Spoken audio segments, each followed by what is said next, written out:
ॐ सोमनाथाय नमः। ॐ मल्लिकार्जुनाय नमः।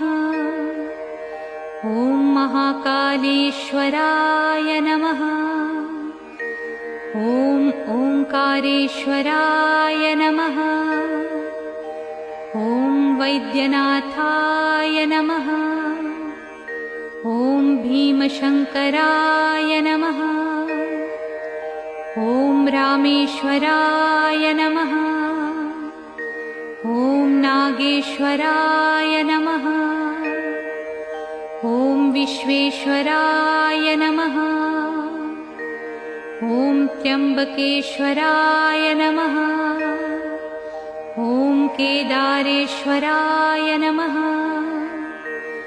ॐ भुस्मेश्वराय नमः।